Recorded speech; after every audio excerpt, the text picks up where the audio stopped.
Hi Woodland, this is Mrs. Leardi. I'm here to read chapter 24, titled San Francisco Treat, of the book One Crazy Summer, on page 152. Cecile didn't care where we went or what we did on Saturdays and Sundays, as long as we stayed far away from her peace and quiet. Our first weekend, we had played Go Fish and tic-tac-toe in our room and waited for Cecile to announce that we were going to some adventurous place that existed only in California. By the second weekend, I knew we had to have a plan. Since the sun rose high that Saturday, I figured it was a good day to go to the beach and collect shells for souvenirs. Vonetta, Fern, and I had put on our bathing suits and sunglasses, and I had asked Cecile to take us to the beach. I had never spoken Martian to someone and had them give me the look that could only be given to a Martian. Instead of answering our questions, Cecile gave us a look that said, "Who are you, and what planet did you all come from?" I ended up taking my sisters to the city pool, where we swam and splashed around without thinking about all that chlorine water knotting up our hair. When we'd come back to her house, smelling like chlorine, I'd asked Cecile if I could use her hot comb to press our hair, seeing how knotty it got.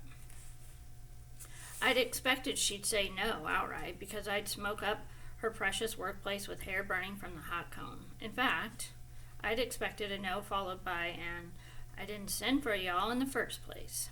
It hadn't occurred to me that Cecile didn't own a hot comb or curling iron, even though that fact was as big and thick as her unpressed braids. She'd said, "Naughty? Your hair ain't naughty. It ain't misbehaving. It's doing what God meant it to do."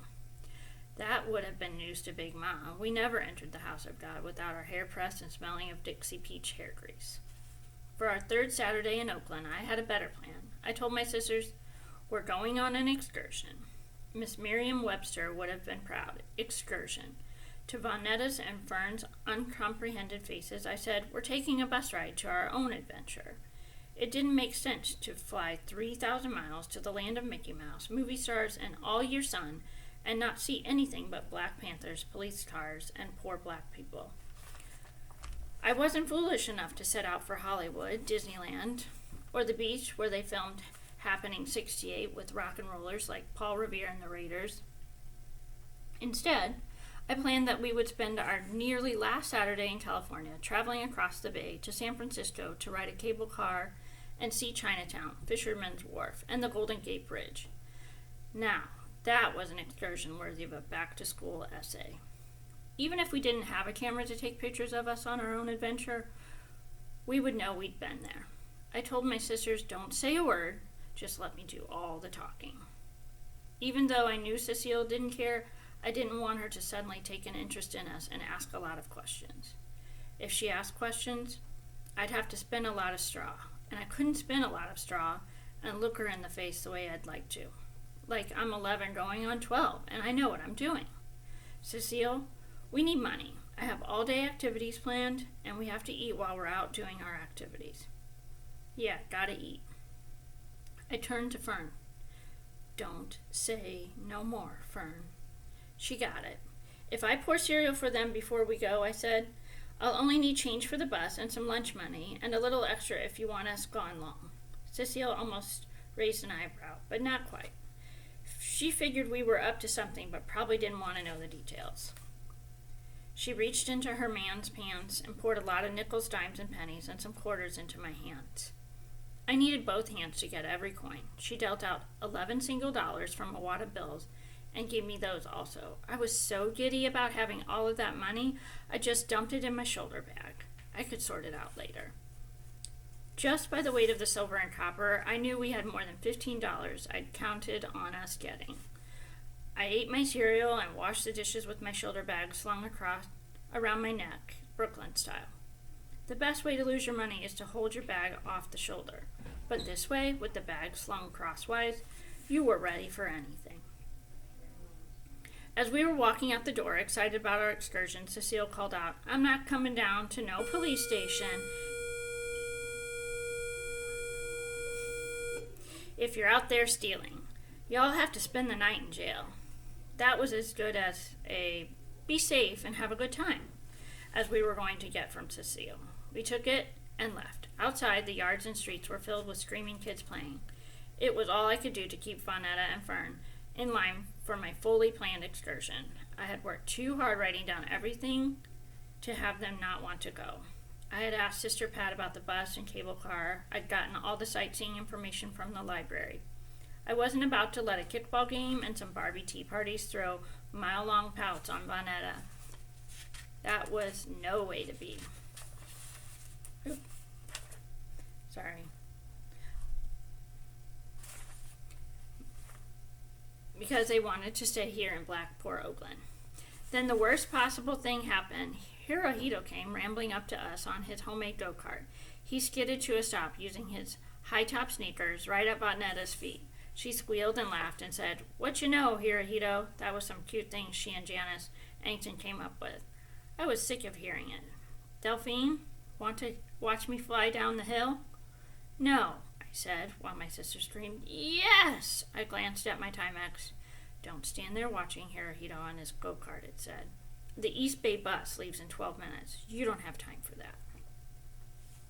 Vonetta and Fern folded their arms and wouldn't budge. They watched Hirohito do that run and flop onto the flying T and go bumpity bump down the hill. When he neared the end of the hill, he dragged his sneakers like Fred Flintstone and came to a full stop. Then he jumped up and turned to us, waving. Vonetta and Fern waved back. "Let's see him do it again," Vonetta said. "It's a boy going down the hill," I said. "We've seen it already. Let's go." I couldn't say it was thrilling. How he jumped on that board thing and rolled down the hill, twisting the T left and right and then swerving it around. I couldn't say how I admired him for not crying about his father being in prison and for trying to be a normal kid. If you wanted to call Hirohito Woods normal, I certainly didn't want Vonetta to get the wrong idea and think I was stuck on Hirohito as she and Janice were. Because I wasn't. He was just a boy, and I didn't want to miss the bus to our adventure. Our bus pushed out of poor and black Oakland, where lines formed for free breakfasts and men stood around because there were no jobs and too much liquor. We were glad to be going. Each of us looked out and off into different directions, taking in all that we could. Finally, we were on our way to an adventure. I watched Fern glued to the bus window and singing to herself. I wondered if she missed Miss Pattycake at all. How she loved Miss Pattycake long before she could walk. She teased on Miss Pattycake's arms and legs, ate her hair when she didn't know better, squeezed her, slept with her, sped her, and sang to her. 7 years of loving Miss Pattycake, and now, not one mention of her. I can study every move Fern makes and still not completely know her. There are just things I don't understand about her the way I understand Vonetta. After Miss Pattycake had been damaged and put away, I slept lightly, expecting Fern to awaken during the night, missing her true love. Not that I wanted Fern to be heartbroken. I didn't want her to love someone all her life and then not love or want them at all, even if her someone was a doll. That was no way to be. I wanted to say something to Fern, but then she cupped her hand around her mouth and squealed an ooh like she'd seen something bad, like a naked lady running down the street. It was that kind of an ooh squeal. "What, Fern?"